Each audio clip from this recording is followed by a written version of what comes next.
જય શ્રી કૃષ્ણ. આપ સૌનો ભક્તિમય ચેનલ ભક્તિનંદન ભજન કીર્તન પર હાર્દિક સ્વાગત છે. આજે આપણે સાંભળશું પાવન પુરુષોત્તમ એકાદશીની કથા અને એની મહિમા. આપ પૂરેપૂરો શ્રવણ કરો અને અમારો ચેનલ જરૂરથી સબસ્ક્રાઇબ કરો. પુરુષોત્તમ એકાદશી 2025 વિગતો. તારીખ 29 જુલાઈ 2025 બુધવાર. વિક્રમ સંવત 2081 શ્રાવણ માસ કૃષ્ણ પક્ષ એકાદશી તિથિ. શુભ મુહૂર્ત. એકાદશી તિથિ આરંભ 28 જુલાઈ રાત્રે. એકાદશી તિથિ સમાપ્તિ 29 જુલાઈ રાત્રે. આ એકાદશીને કામિકા એકાદશી પણ કહે છે કેટલાક ક્ષેત્રોમાં. પુરુષોત્તમ એકાદશી વ્રત વિધિ.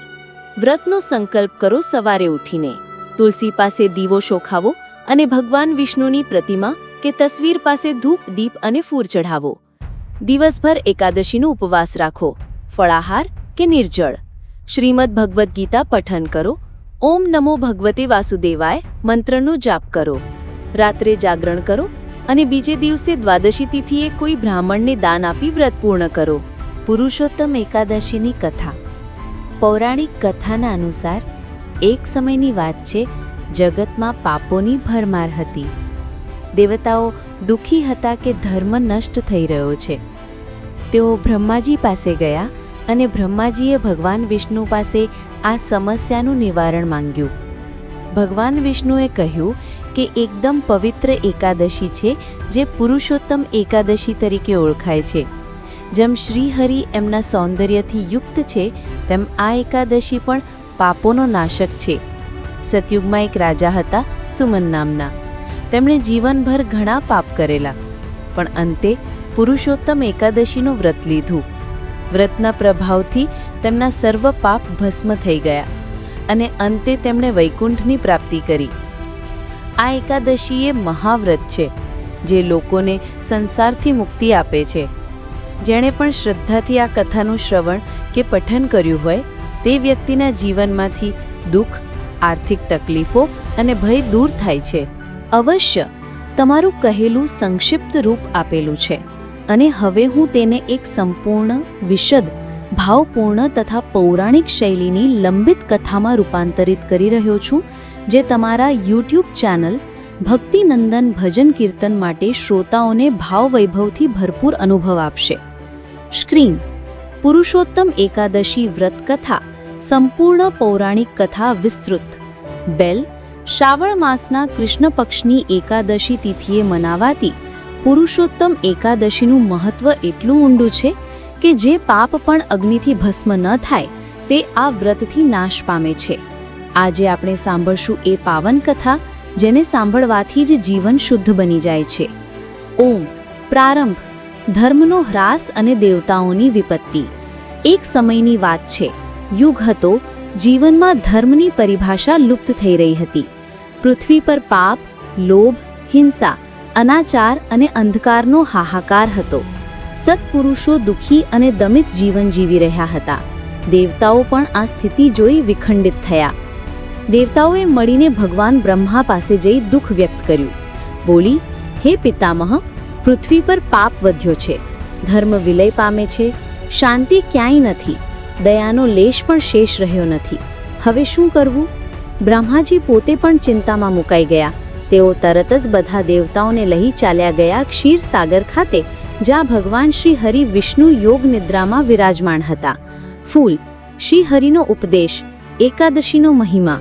દેવતાઓએ ભગવાનને નમસ્કાર કર્યા અને બ્રહ્માજીએ પ્રાર્થના કરી, હે શ્રી હરિ, ધર્મ લુપ્ત થઈ રહ્યો છે, પૃથ્વી પાપથી કંપી રહી છે.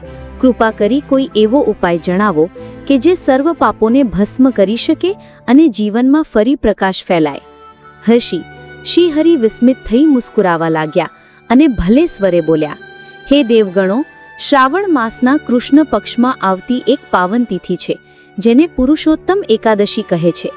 જેમ હું સર્વ દોષોથી રહિત અને પુણ્યથી પરિપૂર્ણ છું, તેમ આ એકાદશી પણ સર્વ પાપોનો નાશક છે.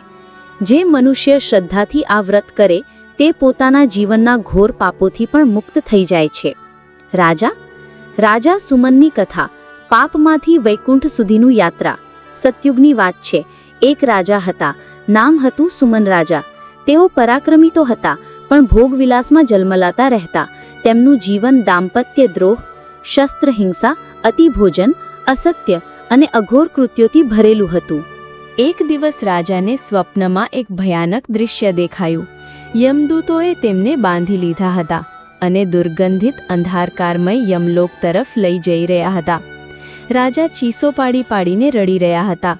હે ભગવાન, હું તો રાજા છું. મેં કેટલા યજ્ઞ, દાન અને તીર્થ કર્યા છે, પણ આજે આ દુર્ગતિ કેમ? ત્યારે એક દૈવી અવાજ થયો, રાજન, તમારા દાન પર પાપોનો ઘેરો પડછાયો છે. હવે ફક્ત એક જ ઉપાય છે, પુરુષોત્તમ એકાદશીનું વ્રત. જાગતા રાજાએ પોતાની ભૂલ સ્વીકારી. તેમને આત્મબોધ થયો. બીજા દિવસે તેઓ ત્યાગપૂર્વક સંકલ્પ લઈને શ્રીહરિના ચરણે શરણે ગયા. પવિત્ર તિથિએ પુરુષોત્તમ એકાદશીનું વ્રત રાખ્યું. દિવસ પર ઉપવાસ, પૂજા, પાઠ અને જાગરણ કર્યું.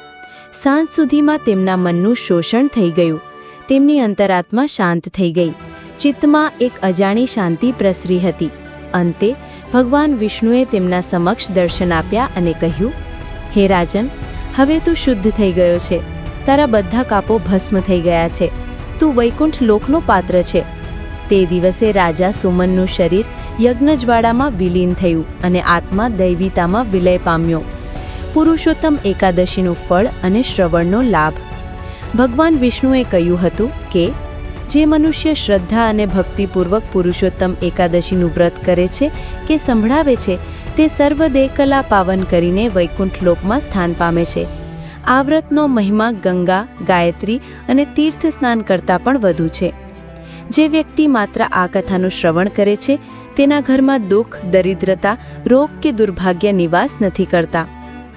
આવી પાવન અને જીવને પવિત્રતા આપતી પૌરાણિક વાર્તાઓ માટે અમારા ચેનલ ભક્તિનંદન ભજન કીર્તનને લાઇક કરો, શેર કરો અને સબસ્ક્રાઇબ કરવાનું ન ભૂલશો. પુરુષોત્તમ એકાદશીના પવિત્ર દિવસે શ્રીહરિના આશીર્વાદે તમારું જીવન ઉજળું અને ભક્તિમય બને.